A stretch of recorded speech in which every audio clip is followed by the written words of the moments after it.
video and audio, just to do a little test.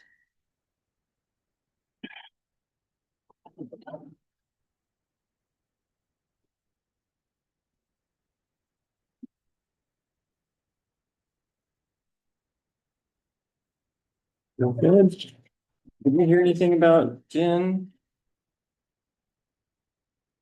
We talked to her earlier today. She's in town. Okay. Wait a second, it's 4 o'clock. We can give her a couple of minutes grace. You see Britt, sorry, I didn't say hi. Oh, no worries, man. How's it going? Yeah, so. It's first, yeah. I need to cut this. You might. Yeah, you got it. Hair is getting long, not unruly. My hairstylist has been busy, so. She just, but I have to remember to ask her.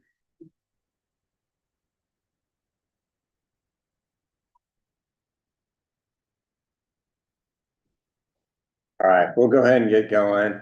And hopefully Jen can join us in progress.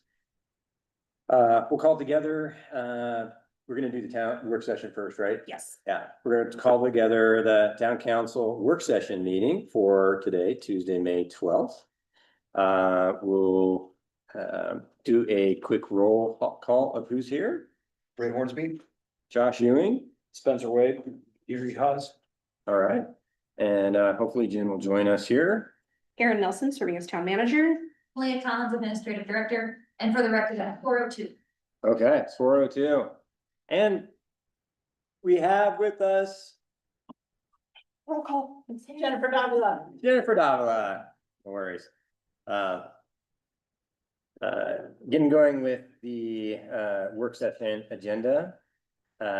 We've got a fairly busy thing tonight, but a lot of these items will probably go fairly quick. We have our special meeting agenda scheduled for 5. So if we do get done with this faster, we'll have to hang out for a minute. I think we'll probably do right around time.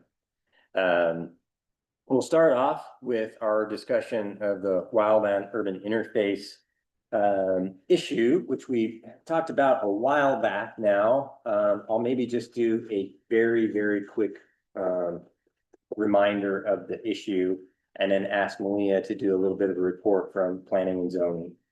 But there was a law passed in 2024, wildland urban interface regulations. It's HB 48 was the name of the bill that passed. And in that bill, it had basically 2 major components.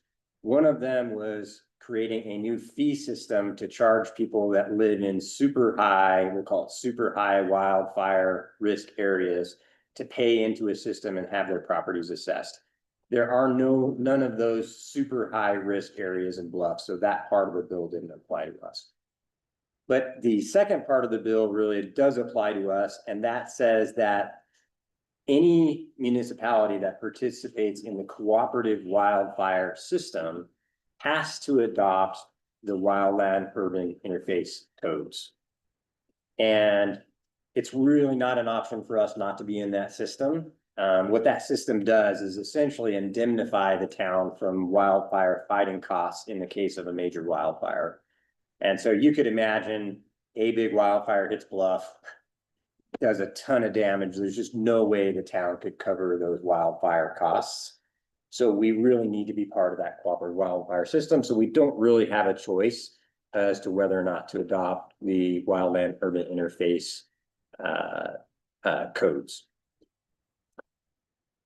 Working through this a little bit more, and big thanks to Marcia Haydenfeld, who spent literally dozens of hours researching on this. But together, she and I spent a lot of time talking about this, researching. But the wildland urban interface codes basically have 2 components. One is the requirements when you do new building. So how you're required to build your home, if you're building a new home or a major remodel of your home, what you're required to do. So those are essentially kind of building codes that encourage people to build their homes to be less likely to burn down in a conflagration of wildfire. Not to get overly complex with it, but there's amount of things that you would need to do to be wildland safe, depending on your situation. So if, for example, you live somewhere near a fire station and you live somewhere near a fire hydrant, you don't have to build nearly as wildfire safe as you would if you lived where there is no water source and the fire department is a long ways away. So there is a range. But the types of things that are encouraged is like using a metal roof instead of using an asphalt roof. Doing things to prevent embers from getting up into your attic, those sort of things. But if you live close to a fire station and you live close to a water supply, it's actually pretty reasonable, the things that you're asked to do from a building standpoint. So we would need to adopt those codes, and a slight modification. The bill that passed in 2024 was the old one, but a new bill passed this year that adopts the 2024 building wildland urban interface building codes.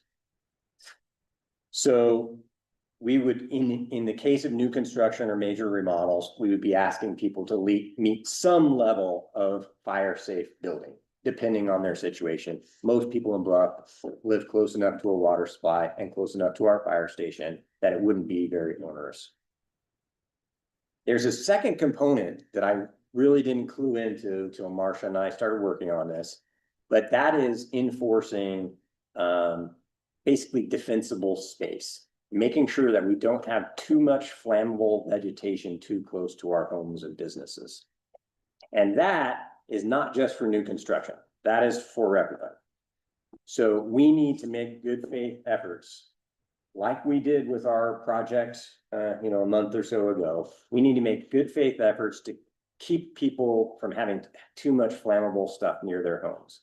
And this ties into our proposal to hire a part-time person to help us with these sort of things. But the idea is going around town, realizing where we have problems, perhaps organizing volunteers and so forth to help limit those problems of flammable materials too close to people's homes. So that would have been. Now, the place where land use comes in is it asks us to create a map that defines our wildland urban interface area. And it's only within that map where these regulations on building and defensible space come into play. And so because the map deals with land use, we asked the Planning Commission to take a look at it and make a recommendation for us on the wildland urban interface map. Now, one level more complexity, I'm sorry for this, but the state does make this complex sometimes. In a bill that passed the legislature this year, the legislature referred to essentially the map that you see on your screen, but it's kind of a heat map you can see there.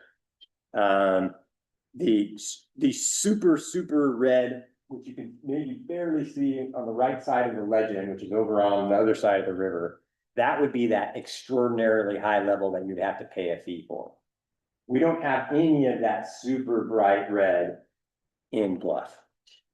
But then the next level, they've got 7, 6, 5, 4, 3, 2, 1. Almost all of Bluff, at least the residential area of Bluff, is in a risk level 5, which is a high risk level. But the legislature said that if you want to include anything below a level 5, so a level 4, which is a moderate risk level, you need to get approval from the state in order to do that. they are happy to provide that with a justification, but you do have to provide justification if you put anything in that kind of lighter yellow color in where that blue is. With that detailed background, maybe I'll ask if there are any quick questions, and then I'll ask Malia to kind of give us an update from planning commission.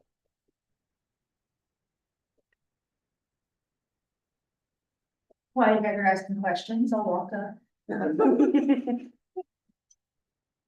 Okay, So basically what that's highlighting in the green right there is kind of running along the base of the cliffs. yeah, so that green would be the small amount of level 4 moderate risk that is in the main town area of Bluff. And so essentially, like if I read this right, I think your hotel might be in there. Looks like it. And Twin Rocks Cafe, a few people on Mulberry. Like there's a few homes, I think Brits is right on the line. You know, we have people that are right in here. You know, if there's this like small level, and I believe that it's like just a computer artifact of their model. Like there's no distinguishing thing that says if you're on this side of Mulberry, you have a higher level of risk and lower on that. If we got a big conflagration going on town, it could go house to house, no matter which side of the street you lived on. But technically, this is, you know, technically according to their maps, those properties that are actually in that blue are at lower risk than the ones that are in the orange. The ones that are in the, okay, so Yeah, that- the ones that are in the green are at lower risk than the ones on the, okay. Yeah. No, that makes more sense to me because basically all that you're seeing up there is rock. Right, so Well, if you wouldn't mind going to the. Between the rock and Yeah. between the rock and going up. What Yeah. planning and zoning has kind of determined that what they had used to decide where that 5 was. If you see where Cottonwood Wash is. Yeah. It's actually in that narrow space and then it flares out basically with the wind pattern coming out of Cottonwood. Yeah. And so it makes a lot of sense why they chose that. It just, when you overlay it with the actual town boundaries and where residents actually are, planning and zoning, that's where we kept on getting a hang up because we couldn't come to an agreement of should these 4s that we've actually highlighted in that blue, should those 4s be included in a 5? Or do we say the state with this smooth structure exposure score knows what they're talking about and those houses aren't at risk? So there was a nice debate. If you want to listen to it, it's very exciting. And The last one two real quick thing, there was no person that like came out here and looked at it, right? This was a Right. computer model that Yeah. generated these things. And so, in the Word document, I actually wrote out that we had said, we had a hard time coming up with determining what we wanted to recommend to you guys. And so some of our rationales, I'll just read them to you guys for rationales for adding it to as a zone 5, and then also maybe rationales for not, so that you guys can make an educated decision. We didn't have a tie-breaking member at our last meeting, so we were 2 and 2, and so we wanted to send it on to you guys. So addition of a zone 5 designation for that residential zone. We said increasing fire readiness for all new builds in Bluff, because it's only getting drier. And so that was the rationale to include that area that's in the blue. It's giving us just one building code for all residential new builds. So it's parity and application of town zoning code, easing the burden for administrative staff and permit applicants.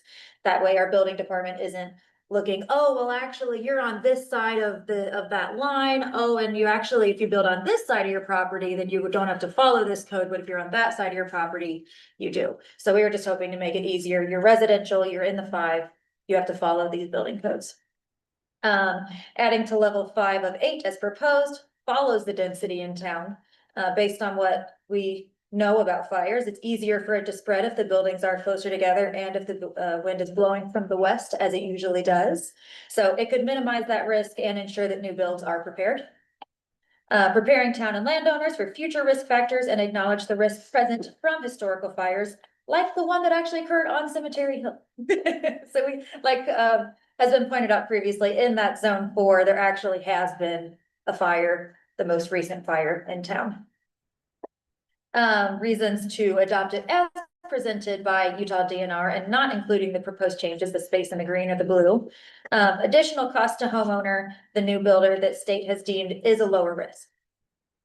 Taking on more responsibility for the town to clean up and maintain even more fire safe territory, which goes back to the enforcement requirement for those safe structures, spaces around the houses.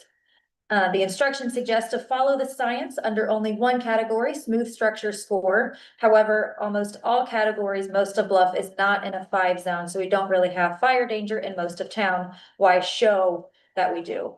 And so what this is saying with that image, the smooth structure score is what they tell us to determine our WUI from that. And on the website, there's many different things that you can click through. You can click through gosh, I can't remember right now, but Yeah, there are a number of other Yeah, models other that they used, that are things that you can look at and consider. The eventual law that passed said that the smooth structure score, exposure score was kind of like their holy grail, but yeah. there were other models that showed us at lower risk. So just to clarify, most of town they've got it as 4, A 5. correct, as a 5. Okay, and then that lighter yellow with the blue in it, that's 4. 4. Yeah. Okay, so there's no 3, and the legend is kind of, Yeah, the overlays kind of. There's technically, they're in the town boundary, there technically would be a little bit of 3 way out by the comb. Like basically the comb is not gonna burn, essentially is what it's saying. right, But I think that's that area out there, like that little bit is the only bit of 3, which is moderate. Also moderate. There is no low exposure. Other than the river itself. Yeah, I guess the river itself is the low exposure. And I don't know. The water is gonna catch on fire. Get an oil spill. But I mean, should you guys decide to approve, that's why we did give you this area with the blues. That includes the other residential areas, and we did leave most of the agriculture out because the areas in agriculture are further away spaced from different things, and there's a less chance that those structures are actually going to burn. So let me follow on that real quick. If, for example, someone built on, agricultural zone land out on the far west side of town.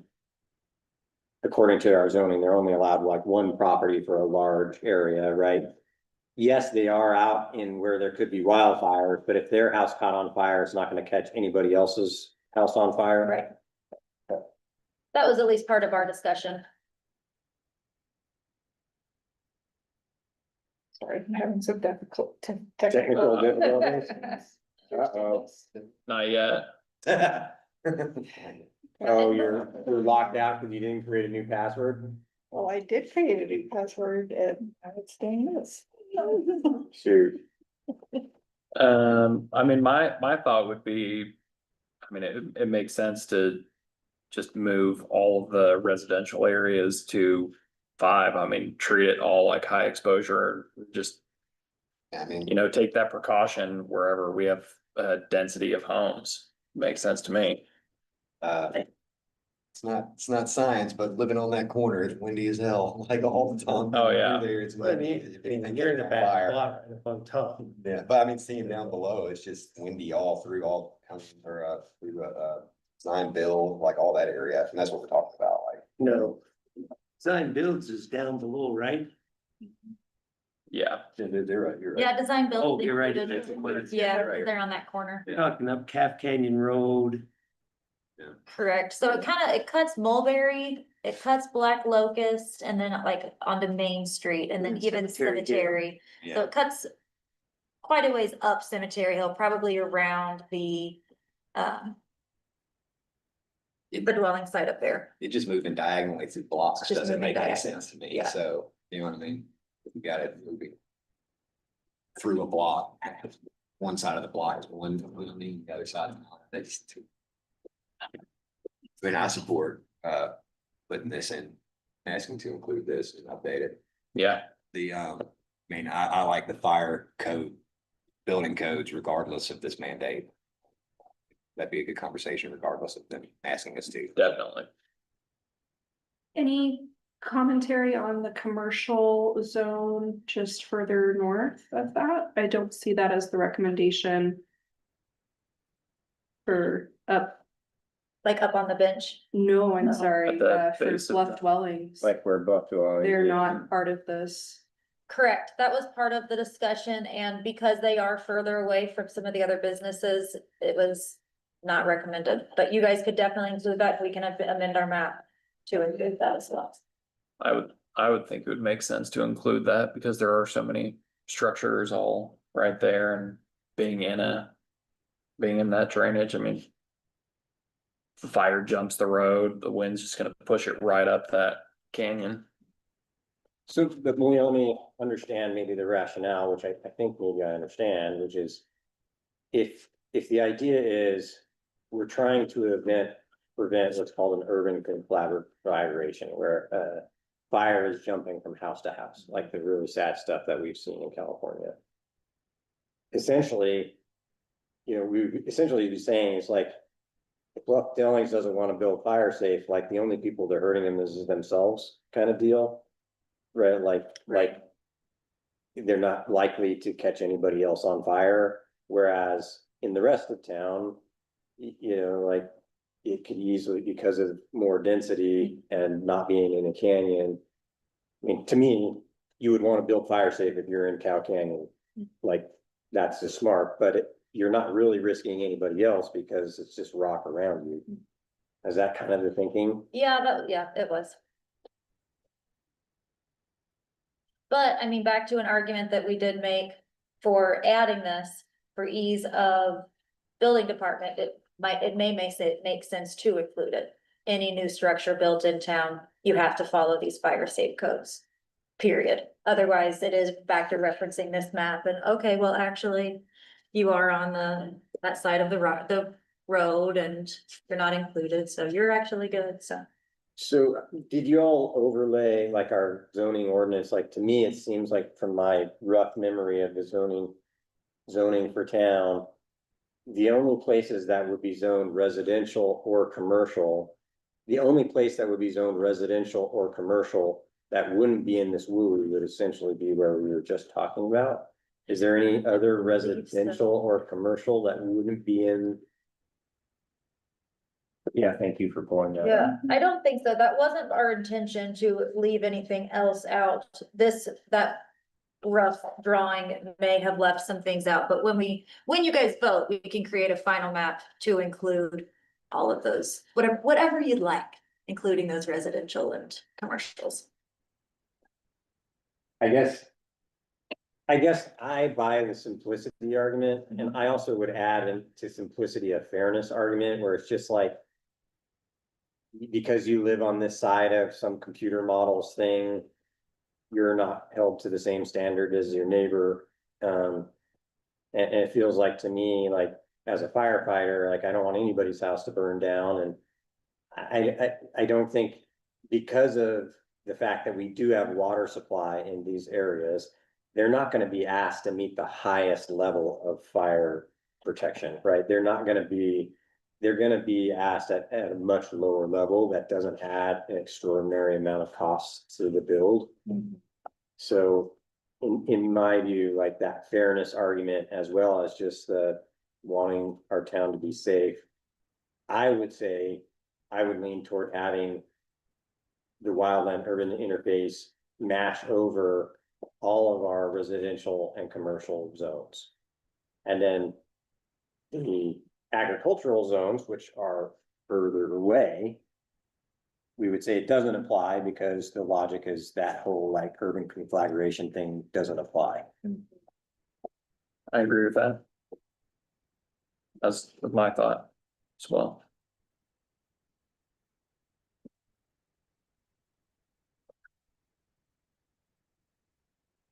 Gary or Britt or Jen, other thoughts? My only concern, well,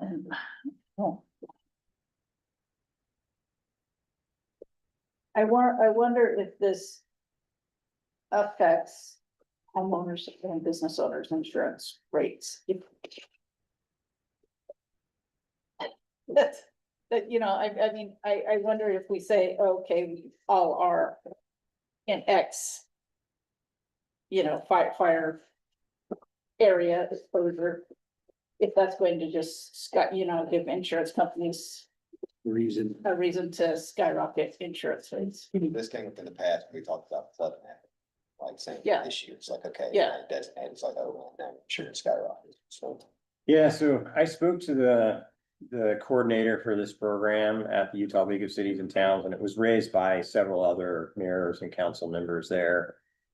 And That same question. Yeah. exactly Jen's question. And he was, he was honest, and the reality is like, insurance companies that don't want to insure people might use anything to like push their decision on somebody else, like, oh, it's not us, it was the town saying the thing. So he's like, he's not saying that it would be impossible for an insurance company to do it. However, he's like, all this data is available to the insurance company already, right? And if people were acting rationally, they would say, oh, the town is taking action to reduce the risk of fire in the town. That should speak well to their insurability. And that if the town were to like fight putting in these restrictions, he would say that should be a flag for this company to be like, this is a town that doesn't care about the safety of their community. But there's no guarantee that an insurance company might try to use something like this as like essentially a false flag or an excuse to drop people. But, there are a lot of communities that have adopted these already. And, that's not what they're seeing from the insurance companies so far, but that is an unknown. Right. And again, as a firefighter, I kind of default to making our town safer versus like guessing what an insurance company would do.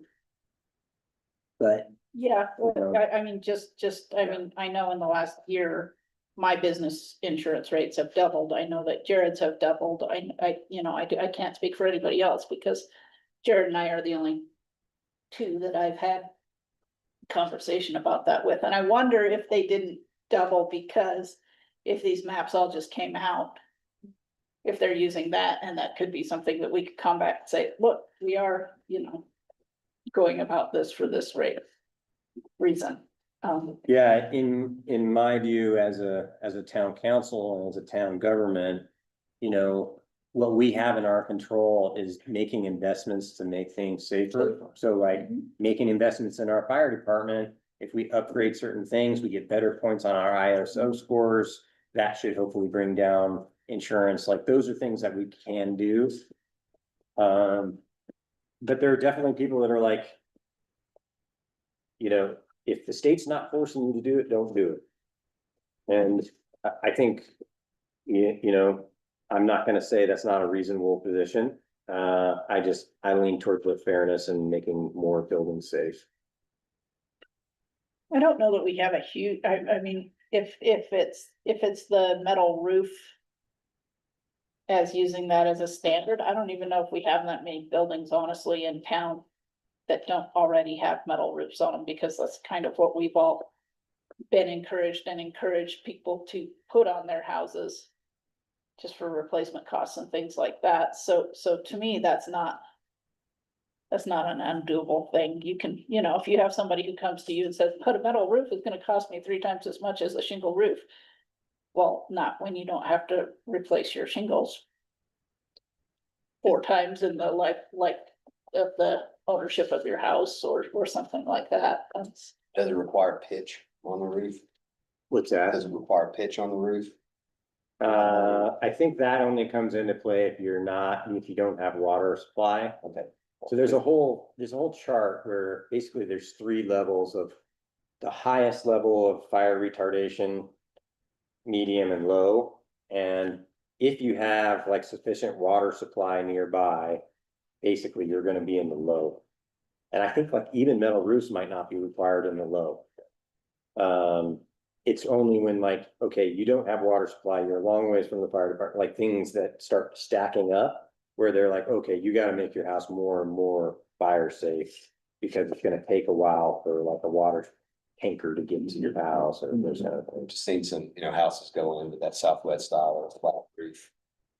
Pitch kind of thing. I mean, I pitched my roof for fire, so it wouldn't, I never would catch it. They say the bigger issue, the biggest issue is the soffits underneath of your overhang of your roof. The wind blowing sparks. If the wind gets ashes and sparks up in there, it's really hard for the fire department even, you basically have to cut your roof off to, to get water in there. And so that's probably the one biggest thing, is trying to prevent embers from getting up in your attic from the outside. Even more than the structure of the roof. And then there's on those 3 levels, there's like, on the highest level, they want you to have like everything on the outside of your house very fire resistant. So like stucco or a fire resistant siding or metal or something like that. But on those medium and lower levels, you could basically do any siding that you want.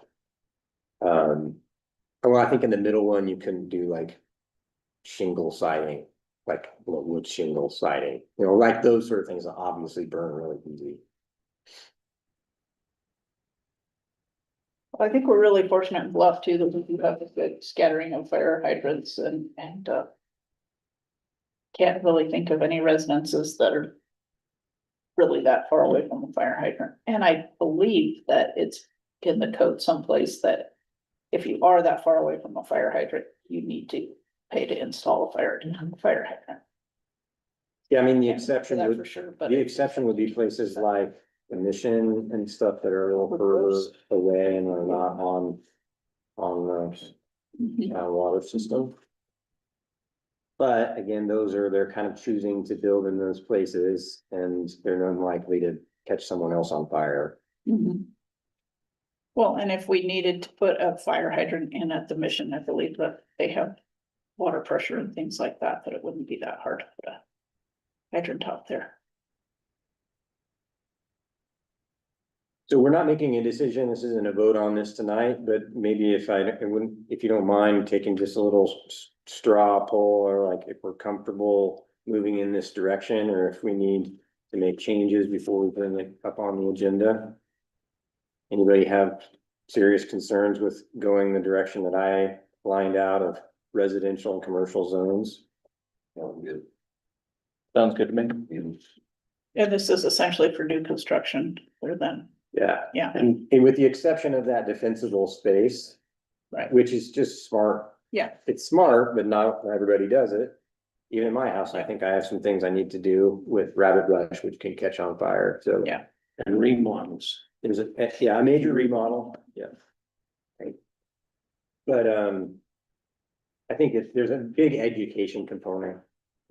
I think the more we can do with promoting the town fire, I mean, the giving people, because I know that's been a frustration since we lost the transfer station, is what do we do with this brush? So I think that if we could use it even to promote more, take it, doesn't even necessarily have to be to the brick, but take it someplace and we'll help you dispose of it correctly. Yeah, I'm agreed. If you don't want people to litter, provide trash cans. If you want people to pick up their dog poop, put dog poop Yep. bags out there. If you want them to clean up their brush, Yeah, make it easy for them to possible, take it yeah. somewhere. Okay, thank you, everybody. In your packet, we had financial reports and check register. Erin, is there anything you want to specifically highlight, or do people have any Yes. questions? So the reports are as of April 30th. But we've actually had a lot of invoices come in the last 2 weeks. So I just dropped a new check register in at 4 p.m. as you guys were sitting down. Because we actually have $206,752 and checks that are cut for today that we're gonna have you all sign. So that's like a fifth of our budget. So huge moves here in the last couple weeks of the budget. Namely, the big stuff is the contracts were signed for the brick, for asbestos and demolition and window, all that good stuff. So, yeah, really big payments today. And then all of that's like within the amended budget, so that's all fine, but we're seeing some really big stuff coming through. So if you see any question, or if you have any questions, happy to answer. And then of course, our year-to-date numbers will get put into like the amended or the next year's budget. So we can kind of like keep tracking our year-to-date on that, but that'll probably happen before the public hearing, so you guys can see like the tentative budget with this year's updated at that point in time. I'll just say, like, I'm really excited to be spending this money. I had a call with USDA on Friday and they're like, hey, you know, we don't really want to give you too much more money until you spent the money you had. And so this is like, we're spending the money they gave us for fire suppression and we can show that we're spending that money. So I'm excited that the team, Aaron and we are making that happen and moving that money before the end of the fiscal year so we can show progress. Yeah, good work. Gotta spend money. Get good stuff done. Lots of money to spend. Spend money to make money? You gotta spend money to get new money anyway. You gotta spend money to get new grants. So, yeah. I mean, just on that note, I mean, we got some really good news from Senator Curtis's office that they were forwarding our request for the brick in the appropriations process. Wahoo. And so that's a really big deal. It's not done, you know, by any means a certainty that it will get funded. But, you know, if someone at Congress were to call up USDA and be like, have they spent all the money that they already have? It'd be nice for us then to be able to say yes, Yes. right? So, that is I really think good. by the end of next month, we will have spent Yeah. all of our grant money. Yeah, so. Yeah, the only exception is probably that generator grant that Spencer and I are working really hard on, and that's a more complicated thing, and we received that more recently, so that one is a little more understandable, I think. So, And if that is true, it's about 2.4 million. would be a big deal. How do you, I did check. Okay. So, anything else on check registers or financials? All right, number 3, the property tax, impact statement. It was recommended to us by the Utah League of Cities and Towns that every time in a public meeting, we talk about the proposed budget that includes this, that we bring up that there is an impact statement. It is available on the front page of our website. It's being shown on the screen on Zoom right now. I'm not going to read all of it, but just to remind folks that our current budget, tentative budget that we adopted the other day as a tentative budget does include a property tax increase of revenue of $50,000 to the town budget. That would be on the average home about $105 a year, on the average business property about $364 a year. And you can read there what it's for. I don't think we have to like read this every time, but we just want to remind people this information is available. We're not hiding the ball, that there is a potential property tax embedded in the tentative budget. So having followed that best practice from the Utah League of Cities and Towns. Josh, do we, Yep. so when they are referring to market value, that is the value that Sam, or that your property tax statement says when you receive it, correct?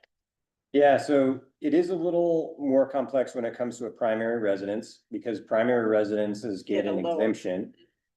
But yes, that is what the county considers value of a home.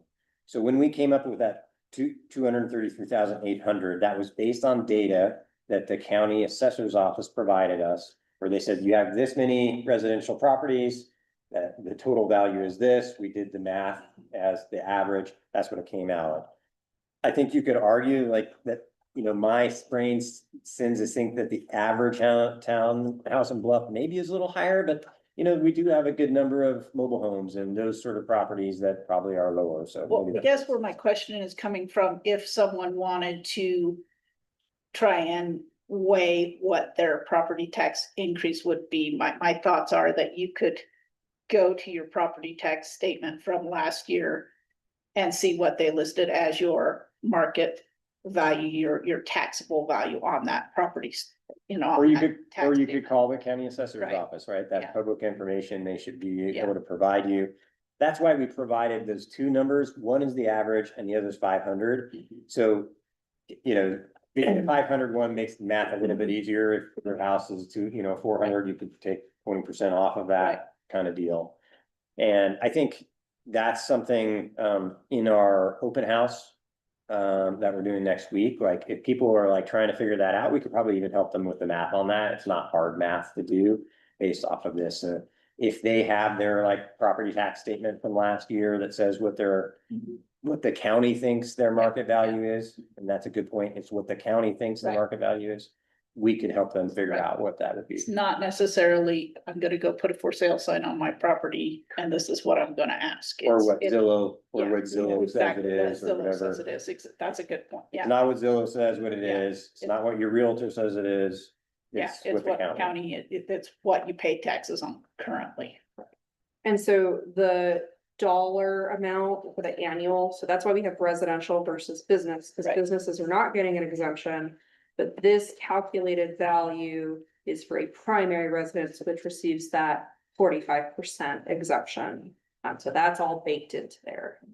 There is surprisingly, you know, I think that there are a lot of homes in Bluff that are empty a lot of the year and therefore wouldn't count as primary residences, but there are actually on the tax rolls, very little secondary homes, like most of them are classified as primary, even though a lot of them aren't that lived in, but that's just the way the county does it. In looking up market value, I disagree that it's what the county assesses it at. It's what's, according to their stuff here, it's what someone's willing to pay and what you're willing to charge, but in real estate, it is determined by comparing similar recently sold properties or comps. So it would be a realtor's, Right. here's your comps, here's what they're selling for. Yeah, but I think that that's not, I don't think that's what the county does when they are. I don't either, but I'm just saying, if Yeah. that's market value, It's is what the- according to this. So that it's what the county considers your market value. So that's my point. Zillow could have a market value. Right. You really will never know your market value till you sell your house, right? Right. Whatever you sell your house, that is the market value because that's what the market had to bear. Then it might be good to just have in there, this is the county's market value, Yeah. just to clear that up. And that's really gonna, at least 'Cause it's gonna in send. my money down. case, that's going to benefit me from saying that it's the county's market value rather than. Yeah, pretty much Yeah, everybody. that's what I was gonna say, is that I don't know that it's just me, but I'm. I will say, as it relates to this impact statement, we are being very careful to follow the template provided to us. Right. Because that template was provided by the tax commission. Yep. And so I think those are the kind of things we can verbally explain to people, but Right. I'm hesitant to make many changes to this impact statement, given that it was the template provided, you know, that was Okay. approved by the tax commission. But that is an issue, like the definition of market value is different for different sources of data. And someone could put into AI, what's the market value of my house, and get something very different from what the county has, but the county's just gonna charge them based off of Right. what is in their system. Yeah, I mean, if somebody puts in well, you're exactly right with Zillow, okay, Zillow comes up with the price for your house all the time, right? And, oh, my house is $1 million, I'm gonna have to, you know, that could totally freak them out. that's not necessarily the case. Yeah, it's, the language is hard. You could say assessed, but really the assessed value takes that, that. That residential exemption into case, and nobody knows how to, to calculate that, and that makes it complex, so. Okay. On the fiscal year tentative budget, we went through it, we adopted the tentative budget. What we want to, what we want to do is keep re-emphasizing and encouraging council members, if you have things that you feel like should be in the budget or shouldn't be in the budget. We know last time you didn't have a lot of time to look at it. We just want to keep giving people opportunities to have feedback on budget items or concerns. Given that you've had more time to look at it if you took the time. So we don't have a lot new to bring up here. We just really want to keep providing opportunities on our agenda. If you've heard feedback from residents, if you've thought of a new thing, any of those pieces. So this is not a long discussion on the tentative budget unless people have had further thoughts from our last discussion. I'd kind of like to have a discussion about where we think the dark sky increase is going to benefit. Aaron and I talked about that a little bit. Because we've increased that budget item pretty significantly by about $8,000, I think. Yeah, I'm happy to speak to that. I had a great sit-down conversation with Sarah Brock, who's kind of been our ringleader for the town in dark skies. And what we're talking about is like, what can we do to continue to move in a carrot and not a stick way toward having more people adopt dark sky compliant lighting at their homes. And so we brainstormed together a couple of ideas that we could move forward. And we don't have to do these, but we need money to do them. The two ideas were to bring to town some sort of consultative, either a consultant or some students that know the dark sky stuff. There's some students that have worked on this from the University of Utah, I believe, that she's worked with. But there would be costs of getting them down here. But then to have an open house kind of meeting where we help people and then even go out to people's homes or businesses and help them, like, here's some things you could do and give them some ideas. So it's some technical assistance that we would be supporting that would help people that maybe don't know what to do, but want to do something to do it. So it's that would be a resource.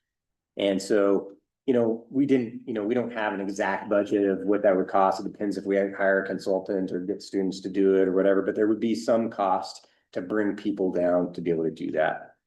The other idea, which I quite like, would be to do some sort of limited grant program to where you might say, and this was just the numbers that Sarah and I were throwing out. If you're a homeowner and we would provide a reimbursement for up to $250 of the cost of a lighting retrofit, paying for half of it. So let's say you spent $500, we would reimburse you for $250.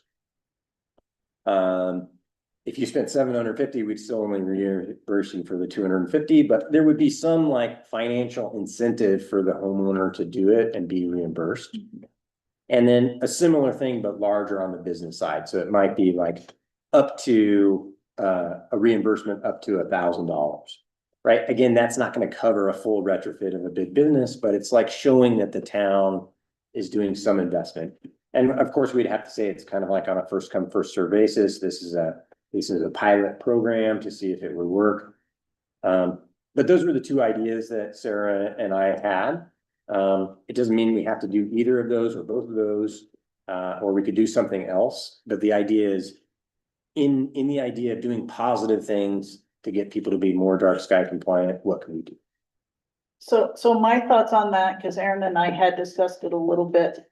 I love the consultant idea and having the consultant come and just be available to go over carte blanche. Anybody in Bluff wants a consultant to come look. Great. But I think that I think that there's been a lot of emphasis for the last 8 years on the businesses in Bluff, and it has built up a level of resentment, quite frankly, that is frustrating. I think it's built up a negative resentment at this point in time. So I wonder if we had the consultants come down and just, I mean, go through and talk with everybody, but then focus on residential for this year. I mean, then we could see, we have the lower numbers, maybe we can get more bang for our buck, because I've heard a lot of business owners say, well, yeah, everybody picks on me because of my lights, but this person, this person, this person, this person, this person, this person, everybody around me hasn't done anything to change their lights. So I think that maybe if we could start with the residential, we might get a lot of bang for our buck. And have the consultants come down and just go through with people like, hey, this is what you can do. And then next year, maybe we could just kind of stagger it. Residential, commercial, I mean, just have different focus levels. But this year, we're gonna focus on residential. Yeah, I think that's I mean, I think that's a astute way for us to move this forward. And I'm not sure I would want to be like, if a business owner wanted to take advantage, why we would not make it open to everybody. Yeah, Like, be like, no, this is only residential this year, and there's a business owner that's willing to take us up on some technical That's true. assistance. that's true. So I agree that focusing the outreach on residents is a good strategy. Yeah, Cause I think a lot of the businesses, they kind of know what they need to do, and there's some expense involved, and they need to be motivated. And they might be motivated if they saw their neighbors doing something too, and not just complaining. if the consultants are there to, hey, let's sit down, let's look at, I mean, if we can use the consultants to, let's build a plan. And here we have this much money left. This is, the plan is, it's gonna go a lot further with the residential than I mean, cause honestly, if you're looking at a complete light retrofit for Desert Rose, for example, you're looking at probably close to $20,000. And that's not something that our budget can even come close to tapping into.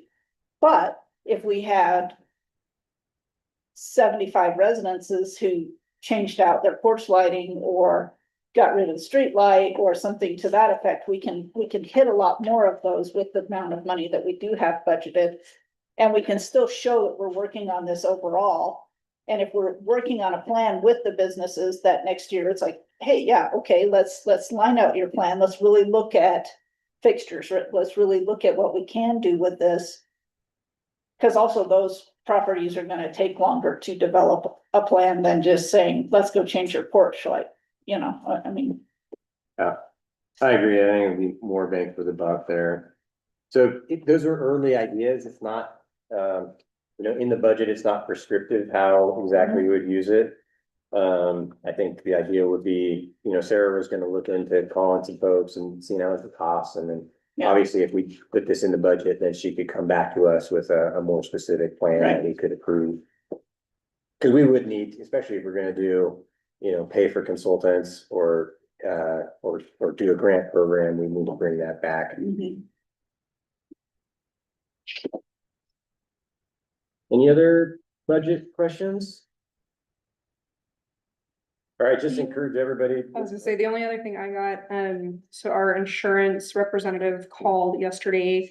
And as you noted earlier, property insurance is going up, so we're gonna see about a $1,500 increase across our properties this year for our premium. So not a lot, but that'll be baked in, to an update. So just a heads up there. Did we just say we don't wanna pay? Yeah, right. No. They did kindly remind us, that they haven't done an increase in a very long time, and everything is getting more expensive, so. So this is Utah Government Trust. Yeah. So we're, in with all the other municipalities in that pool. Yeah. Well, and they actually have really low. I wish I could get in with you talking about it, trusted for my insurance. Yeah, no, I think they do a good job of pooling Yeah, resources, they do. and municipalities are generally Yeah. low risk. Mhm. Okay, Malia, you wanna give us a little bit of an update on the Bluff Rural Innovation and Civic Center renovation budget, including the funds that we need to spend by the end of the year. We kind of started on this in our special meeting the other day.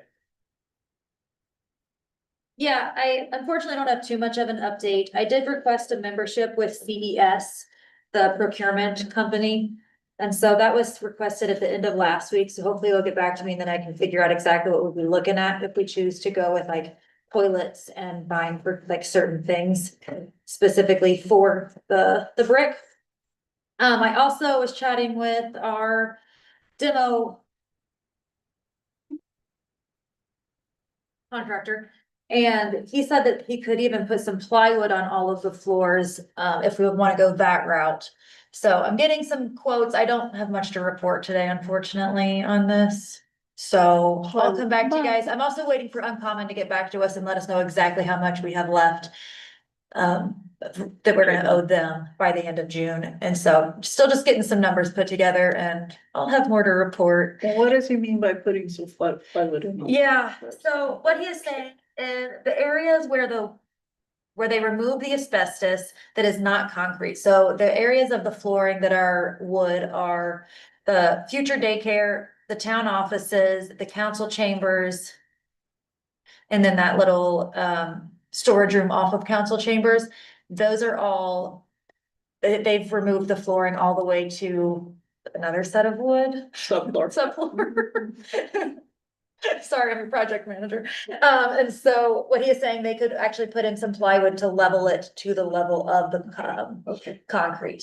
And he said that that would be like 70 pieces of plywood approximately.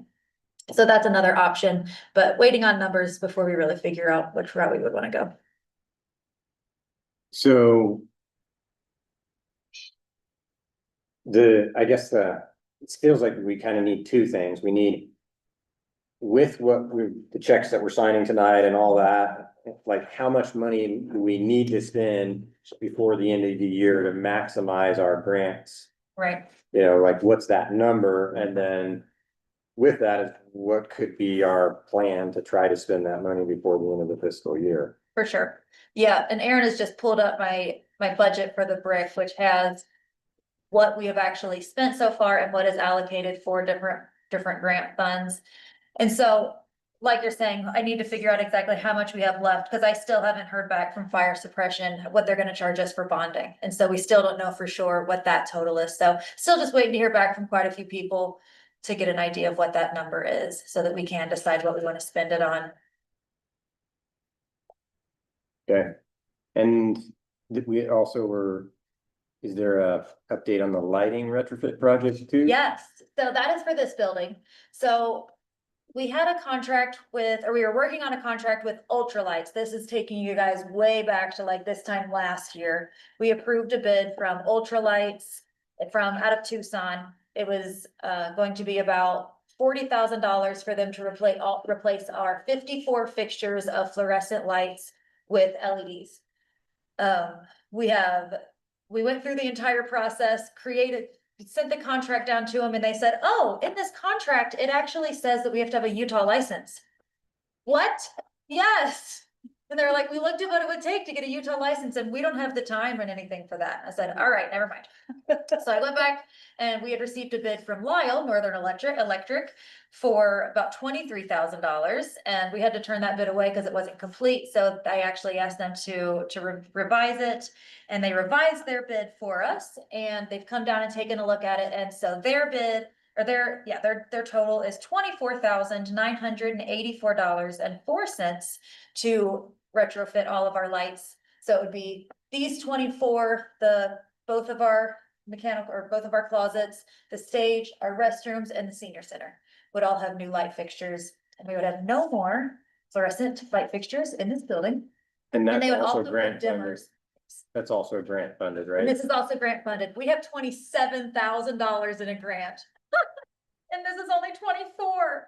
And So- Leah, remind me, so the reason, the discrepancy between the two costs was because originally we thought they were gonna have to follow Buy America, Build America. Yeah. All of that stuff, because it's through the federal government. Right. we got the exemption, we walked all that back. Yeah. And the reason Lyle Northern Electric was originally incomplete was because they only provided a bid that was not Buy America, Build America. Correct. So when Malia Yep. says they reworked their bid, all she's doing is we confirmed that the amount that they submitted for was non-Buy America, Build America, which is what we're doing with the project. Malia, remind me, were there any other quotes or was it just those two? We had one additional and it was, Williams Electric and it was higher than the ultralights. It was somewhere in like the $70,000 range. And so Lyle was the natural next step for the, non-Buy America, Build America.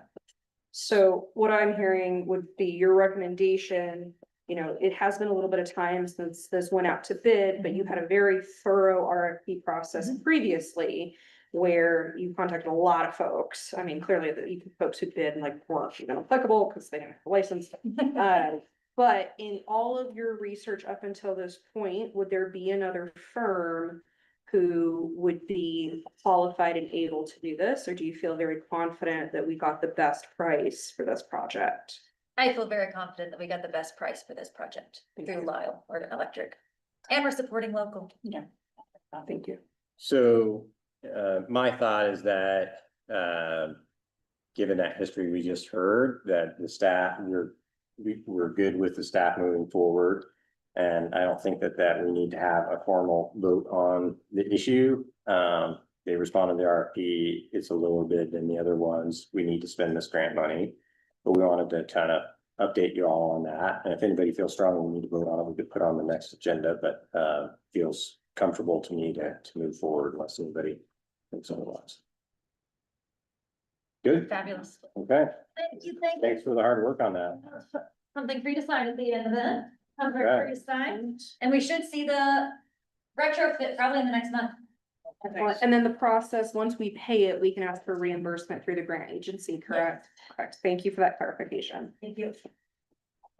Just noting, we've got a couple of visitors. Thanks for showing up. We've got like one more agenda item on our work session, and then we'll jump to the formal meeting where we've got the Copper Cliffs item on it.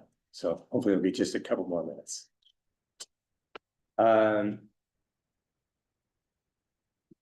We've got the open house next Tuesday. And we talked about in our last meeting, what we wanted to do is just a little bit more planning and follow up on the little assignments that we had last time. And just see if all the breakouts that we were thinking about being viable are viable. So I'll report that I had a good sit-down meeting with Chief Diego from the fire department. She's willing to be here and be in a little breakout session with me. So that emergency services breakout is on. We also had one on the Rural Innovation and Civic Center, the BRIC, that we didn't need anybody external. That's a tag team with Britt and Malia, so we should be good to go there. Gary, were you able to talk to Patrick about the secondary water? Yeah, I've got Patrick on board, he'll be here. Okay, great. I have a small update for you on that we can talk about after the meeting real quick. So that's great that Patrick can be here. We're also going to have a breakout with on roads with Spencer and Michael. If Michael, you can be here. Yeah. So next Tuesday at 6. Okay, so that's all looking good. Jen, you were gonna maybe touch base with Diana Davidson and Sarah, and what did you find out there?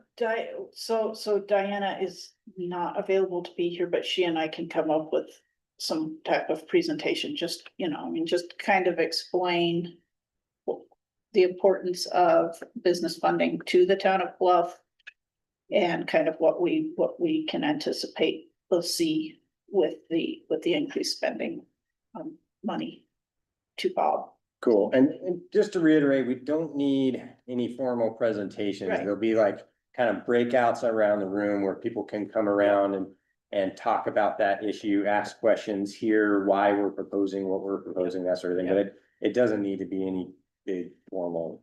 No, but she's really good at coming up. Yeah, she's great. take what we get. Okay, that's fantastic. Then there's gonna be one last session, which is kind of a catch-all with Aaron to be able to answer questions about the budget, revenues, other things. Aaron and I have been working on a presentation that we'll do up front. There'll be about a 20-minute presentation that just gives people the overview of the budget, where our money comes from, the truth in taxation process, that whole thing. And so we'll do a little presentation up front to set the stage, and then we'll break the room up and let people go to the different parts that they'd like to go to. Any questions about the open house? I just encourage people, I think this is a great opportunity to get folks here. So I would encourage you, as you're around town, try to remember to say, hey, are you gonna be at the open house? And try to make a budget sound like something interesting that they wanna come hear about. 6 to 7. Yeah, 6 to 7:30 probably, yeah, but 6 o'clock next Tuesday. And it'd be great to get as much people here as we can and just really get people's feedback and answer their questions. Yeah, I have had a couple questions about, people worried, oh, I can only attend like one breakout session, and our idea is that, no, like folks can go around the room and circulate, we won't be like asking them to transition at a particular time. It really is like an open house, go and stop at the tables. And this is a long budget process with the proposed property tax increase. And so there's plenty of time for folks to weigh in.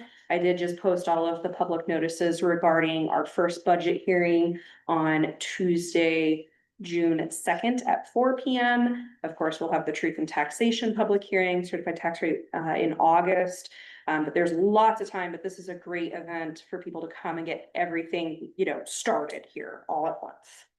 The one other concern I had is like people were like, do I have to speak in front of everybody? And I'm like, no, that's not what this is. This is not a big town hall. This is not a big, speak your 30-minute piece.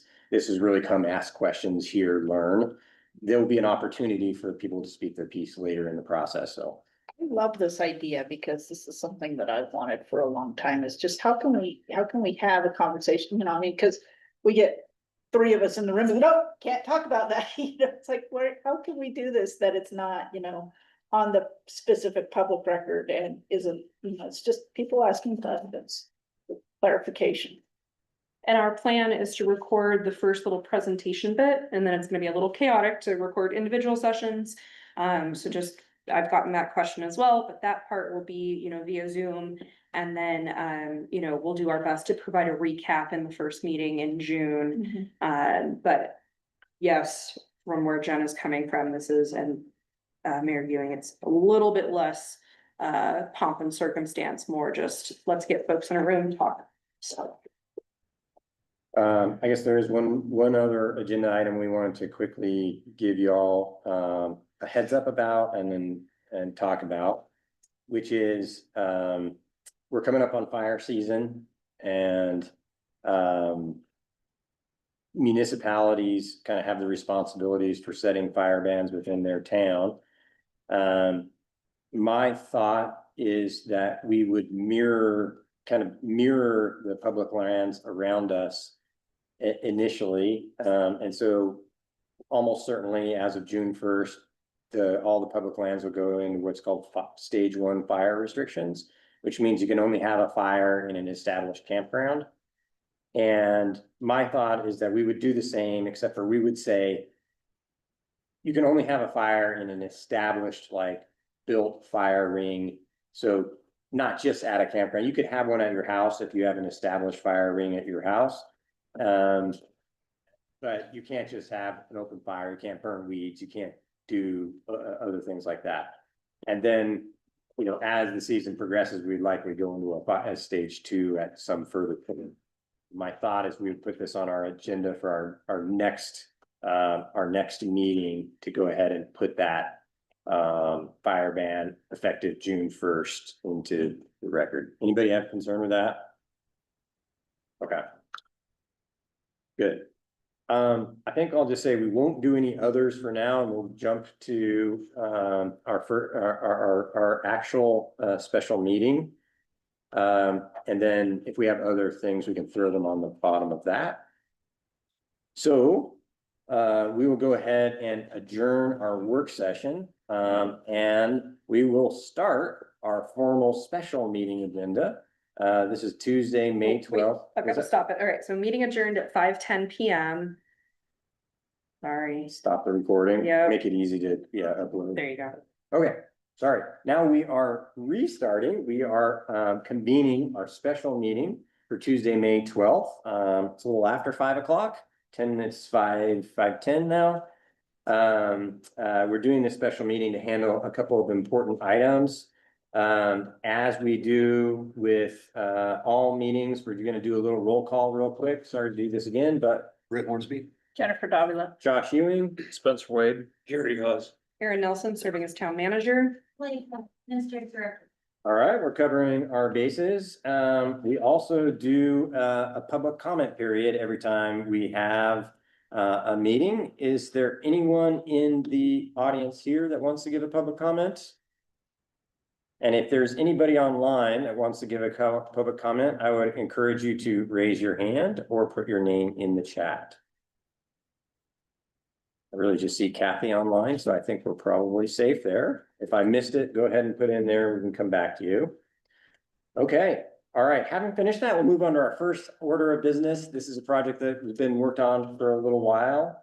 It's a discussion and a vote to approve the resolution transferring the Copper Cliff 2 roads. North Mesa View Road, South Mesa View Road, Prickly Pear Lane, 8th West Alley to the town of Bluff as Class C roads. Aaron, do you want to lay any kind of background before we? Yes, and I'll also lean to folks on that side. So this had started probably a year, I mean, it's within the last year that we've been working on this. And the big delay was trying to get everything formally surveyed, things over from Brad Bunker. But we have Craig and Barry Simpson here this evening, who are the owners of these. When the drafted deeds and resolutions came down, they were kind of like all together. So I have separated them into separate deeds because there are 2 interest holders on the one area and then 2 on the other. So you'll see both of those drafted deeds. Craig and I have been in good contact the last couple weeks, making sure that we're dotting our i's, adding the correct zeros. And then Michael had put together what you'll see on item 2 regarding the roads manifest. And so the timing all came together very, very well on this. So thank you all for all of your hard work. But we want to make sure that we have, these deeds signed, the resolution of the town adopting them before we update the roads manifest to ensure that we're getting the correct funding from the state for Class C roads. Michael, do you have anything else to add from that perspective? And then we'll jump to the Simpsons. No, I think everything's in order in terms of Cotton Cliffs subdivision. So, I think that we should proceed. And you'll note, so the meets and bounds descriptions are what, the county recorder goes off of, they're what the deeds go off of and everything. You'll see that Copper Cliffs 2 is what we probably perceive more as like the roads. And then 8th West is kind of like this little alley, but we're going to be calling it a town road. And that's actually part of the Copper Cliffs Phase 1 subdivision. Gentlemen, correct me if I'm wrong, getting a nod. So you'll see on like the resolution name, it'll just say Copper Cliffs subdivisions, and then details out where each of those are. We have double and triple checked that the parcel numbers are in there incorrect. You think that it's part of Copper Cliffs 1 and not Cotton. Correct. Yes. Correct. It's at the very end. I'm gonna go ahead, if it's okay, I'm gonna share my screen so we're all referencing the same. Yeah, I was just information. looking up on the maps. They're like, There's a So- lot. I guess I was under the impression that 8th West was part of Cottonwood, but you're thinking it wasn't, and so that it's When part we of. set that up, we owned the property and on both sides. And we wanted for the local people to be able to access the LN without going over private property and things, because that's all kind of blocked off through there. And so we did set up 10-foot pathway through there, and we always wanted it to be horses or foot traffic, but no motorized traffic through there. And that's what we would like it to continue to be. Right, Not a road for ATVs or anything like that back into there. so this would be from Cottonwood north, essentially that one stretch going up to the, Cottonwood, and then you have piece of property just north of Cottonwood that's blocked that off. So you had that 20-foot alleyway on the edge of Cottonwood. And we turned that into part of a road. Going up, well, I gravelled that and everything, and from that, where it stops at Cottonwood, the end of Cottonwood, we continued on with a 10-foot alleyway. So we're looking at this little lot right here specifically. that's the one, that's the little section. That's what we're talking about. Now, let me see, Michael, your, One that has the sculpture So, on it. Yeah, so that would be 8th Street West. Going north of 8th Street West, north of Cottonwood. north of Cottonwood. let me find, Between Kristen Bushnell's and Yeah. Linnell. Yeah, No, no, west of the west. yeah, but so, doesn't Linnell own that lot that's on?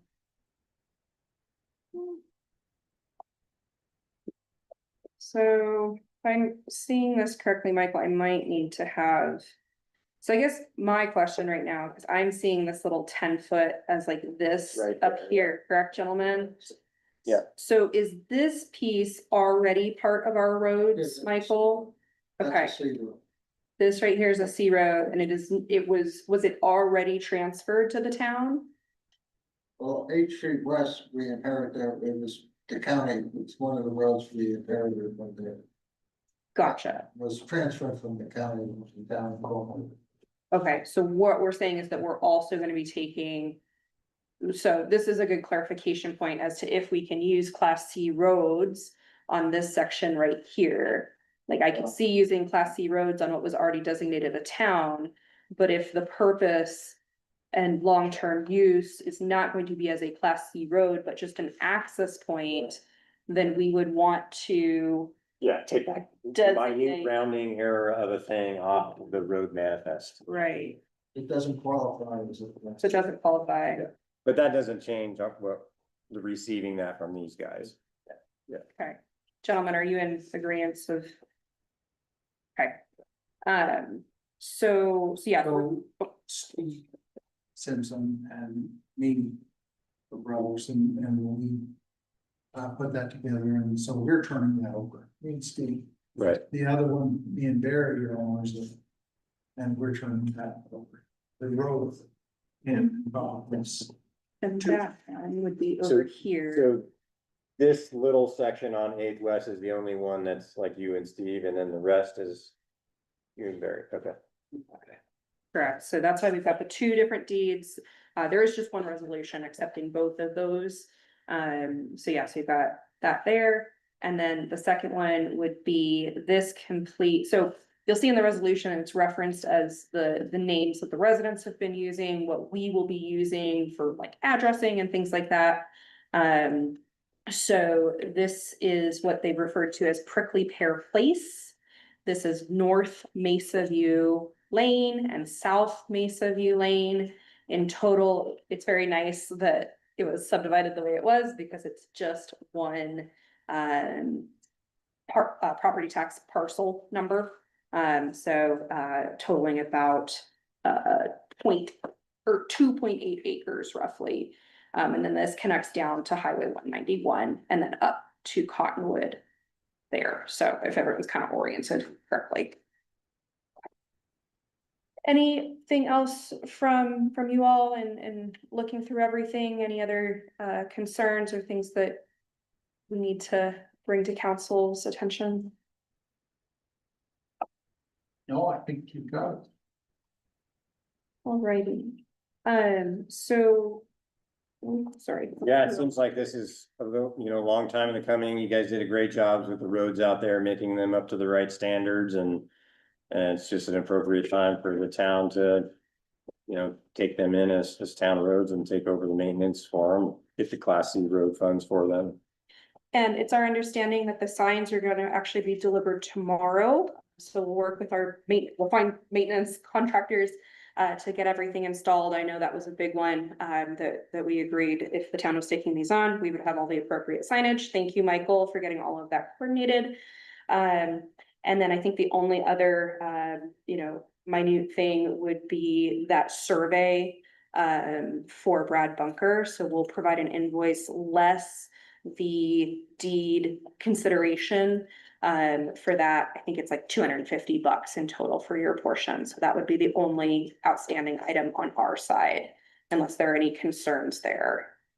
I can write a check today. Amazing, fantastic. We can get an invoice put together for you too. I'll spell my name right now. Yeah. Careful now, you're on public record.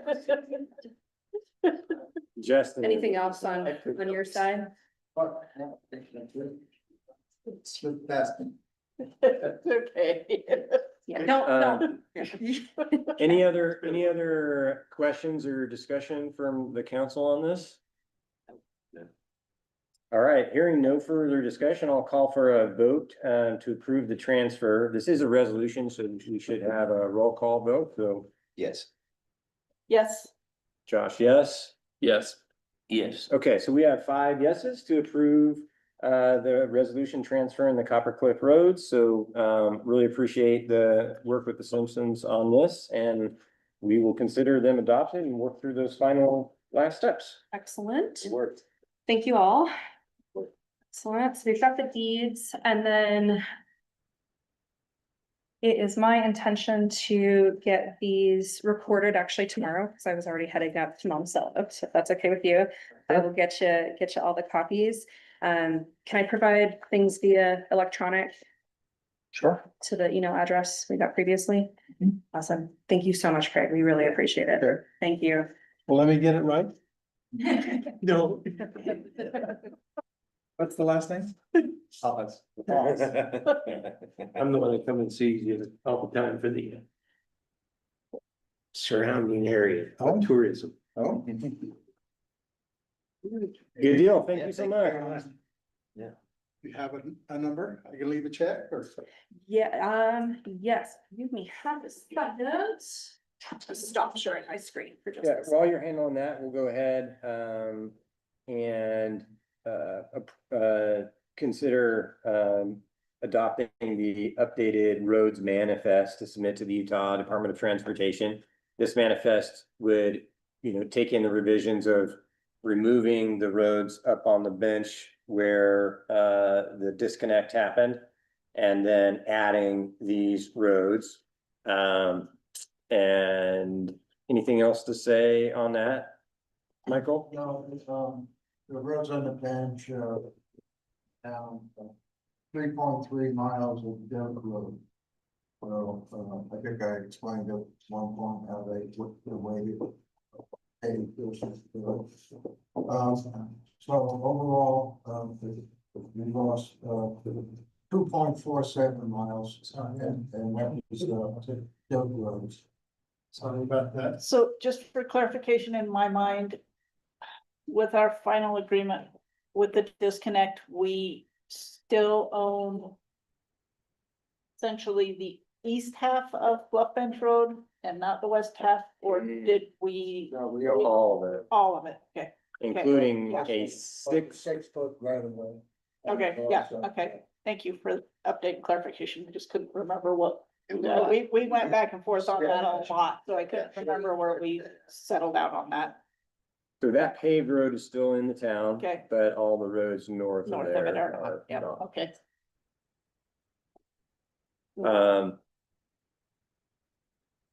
Yeah, I mean, it seems pretty straightforward. This is the update we need to do in order to be up to date with the state on our Class C road funds, so. So we'll see what kind of effect that it has on disbursements, Yeah. I'm hoping because we increase the paved roads, that it'll be a wash, that's what I'm hoping. Yeah. And, so you need to sign it and you need to have, a point of contact. individual, so that would be, roads at Tampa. Good deal. We have an agenda. I think this is important enough step that we go ahead and vote on it. There's not a resolution on this, so we don't have to do a roll call vote, but any further questions or discussions before we accept the road manifest to send to the state? Thanks, Mumble. Okay, hearing no, all in favor say aye. I, Aye. Any opposed? Okay, we have unanimous approval to submit the roads manifest, Michael, Okay. and I'll be happy to sign. Okay. Are there any other items anybody wants to raise before we adjourned? water board meeting tomorrow, Water board meeting tomorrow. What time is that again? 7:00. Okay. And we do have some big checks to sign, if someone can countersign with me. Really appreciate everybody. We'll go ahead and adjourn the meeting. Thank you. Everybody. 5:25. It's, yeah, 5:25. Thank you.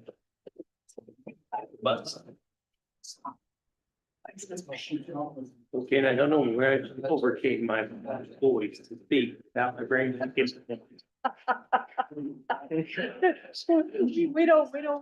don't want you to have to think about embezzlement.